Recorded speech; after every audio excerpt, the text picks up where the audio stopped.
Right from the start, the 2020 Toyota Supra was a very controversial car. By the way, I'm here at Auto Club Speedway today. There's a Corvette challenge going on. One of the reasons, perhaps the main reason why it was so controversial, of course, is that BMW partnered with Toyota to make the new Supra. And that has made the Supra fans, the Mark IV fans, they just went into a tizzy. Now, another reason why it's become so controversial, of course, is the engine. It has a BMW powertrain. It has the BMW B58 engine, which actually has been co-developed with Toyota. However, the horsepower numbers, as stated from Toyota, when they came out a couple months ago, everyone just absolutely lost their minds. Just to remind you, the horsepower numbers that were stated from the factory, 335 horsepower, 369 pounds-feet of torque. And that just was not enough for anybody. I've been following this car for a long time, and everyone just freaked out and lost their minds. And by the way, if you want to chat about the new Supra, you want to chat about other cars, I've got a Discord server. It's linked right down below.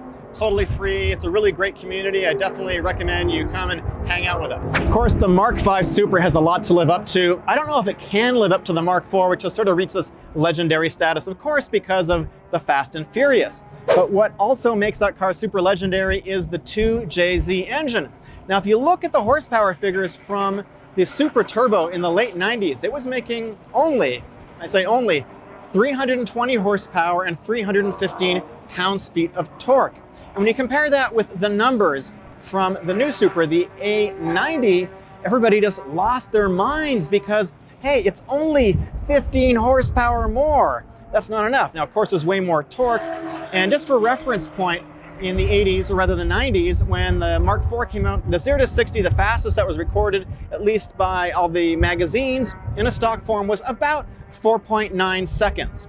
The new one, just for reference, has done anywhere from 4 to 3.8, depending upon the publication that you read. So far, there's been 2 different dyno runs. Car and Driver did a run a couple months ago, and they used a dyno jet. And this is one of the early cars that was provided during a press day, of course. And the numbers they put down were 339 horsepower and 427 pounds-feet of torque. Now, of course, that is to the wheels. And when you think about how manufacturers give you torque ratings and power ratings, they're always measured at the crank. So that means at the engine. So it's not really a kind of horsepower number that you can measure directly once the engine is mounted in the car. So they are done on chassis dynos. And we're going to talk about that. We're going to talk about what is the difference between the 2 different dynamometers that were used. Car and Driver used a dyno jet. Now, initially, people commented that, hey, Eric, you've only got 1 data point. There's been only 1 dyno test, and that's absolutely true. However, now that the magazines have had these cars for a little bit of time, we're starting to see a few more numbers. So let's work backwards from that 339 horsepower. When you think about drivetrain losses, you got to think about that. The power's got to go from the engine, it goes to the transmission, you've got some loss there. And then, of course, it goes into the differential, and you got a little bit more loss there. A typical number that a lot of people use is 15%. So I worked backwards, and I figured out 339 horsepower. If you work backwards, you're actually getting about 390, 400 horsepower, something like that. The torque figure is even more amazing. I calculated it in my last video, and by the way, I'm going to link it right up here. That was about 500 pounds-feet of torque at the crank. Remember, we're talking 427 at the wheel.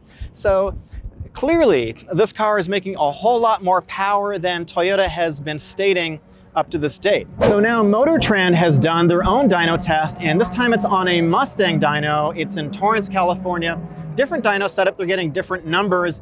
They're getting about the same horsepower, 332 horsepower, 387 or 389 pounds-feet of torque. It's right up on screen, whatever that number is. That's actually about 40 foot-pounds less, pounds-feet less than what Car and Driver got. So we're going to talk about what's the differences between these 2 dynos, how power is measured. And one thing to note that both of these are all-wheel drive dyno systems, and that might seem odd because you're thinking, hey, Eric, this is a 2-wheel drive car. However, with modern traction control and stability systems, you really can't put down all the power because the car is going to limit you, so they had to put it on all-wheel drive dynos. I'm here with Mike Kang from Counterspace Garage, and you've got a BRZ that you put a supercharger on and also a turbocharger, so you've done some dyno measurements in the past. So we're seeing some different numbers between the Car and Driver tests with the Dynojet dyno and the Motor Trend dyno, which of course was a Mustang.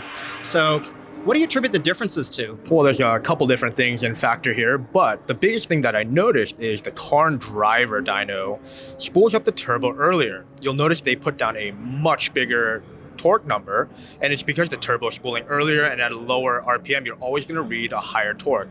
You'll notice with turbo cars, as the RPMs go up, the torque reading goes down, and the horsepower number stabilizes.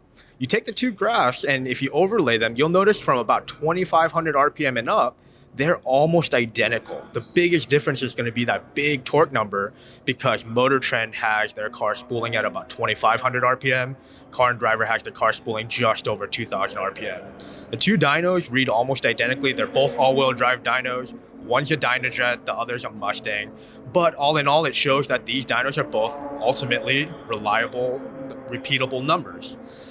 One big difference between the two is the Dynojet is not a linked roller dyno. The front and rear wheels have to independently turn the drums on the dyno, whereas World Motorsports Mustang dyno is a linked roller. So even as you spin the rear wheels, the front wheels are going to be turning at the same speed because the rollers are linked, and whatever the rear wheels are doing, the front wheels are forced to do, or vice versa. One of the other things that I noticed is that the gear that was being tested was different too. In the earlier test, Car and Driver on the Dynojet, they were testing in fifth gear, which is a 1.32 to 1.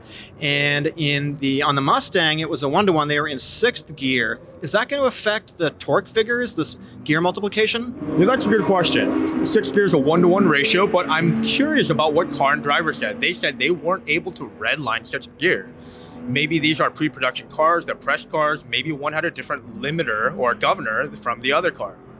Something I want to know, and while I haven't driven the cars in person yet, I have tried them on Gran Turismo, and I know that sixth gear is pretty darn tall.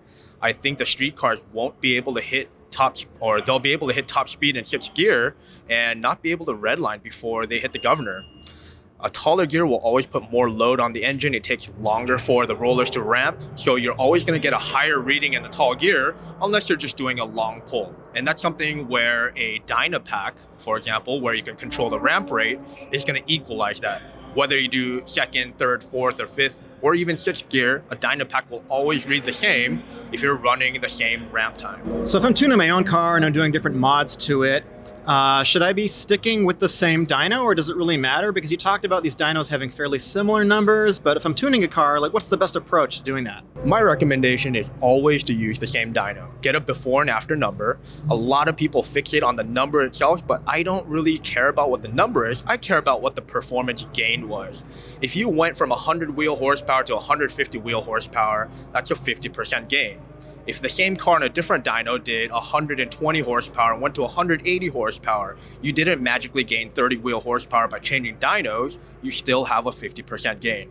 Look at that performance delta, the difference between the before and after, and that's going to tell you what your parts actually did. So how exactly does a dyno measure power? How does that work? So most dynos will have a roller of a known mass, and your power wheels on the car, whether it's a two-wheel drive, four-wheel drive, or rear or front, will turn that mass, and they measure the rate at which the mass accelerates. Once they know how quickly the mass accelerated, they can measure the torque, and then they take that torque and give you horsepower with how quickly the work is done. Horsepower is work over time. So you mentioned earlier that these two different cars spooled up at different rates by looking at the curve. Now, these are both automatic cars. How do they spool up at different speeds? So a lot of you out there may have driven a turbocharged car, and you notice if you floored in first gear, you get boost a lot later than you do in second or third gear.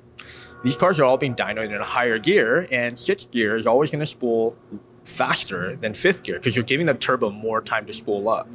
Another way they might do this is apply a brake to the dyno drum so that instead of spinning up the mass, it's sitting there fighting you, not accelerating, but it's putting more load on the engine. This gives the turbo more time to spool, and sometimes after the turbo is spooled, they'll release the brake, get the normal pull, but you can read maximum torque at a lower RPM. So I've mentioned this before, but I'm going to be getting one of the early Supras, hopefully. I'm going to go for the non-launch edition because I want a yellow one, but Mike, you're getting a Supra too, right? I'm getting a white launch edition, and I wanted one of the first ones, so I'm stuck. Can't do anything about it. Right, so we got an opportunity to do some A/B testing. He's gonna be modifying his. I'll probably keep mine a little bit behind his so we can test back and forth. So hopefully there's gonna be a lot more Supra content. And where can they find you on social media? You'll be able to find me on Instagram at A90Mike, and we'll have a link below to my YouTube channel. So if you want more content on Supras and other sports cars, I've got a couple up on screen right now. Just pick one. I also want to thank my Patreons. They help support the channel. My name is Eric. This is Mike. See you in the next video.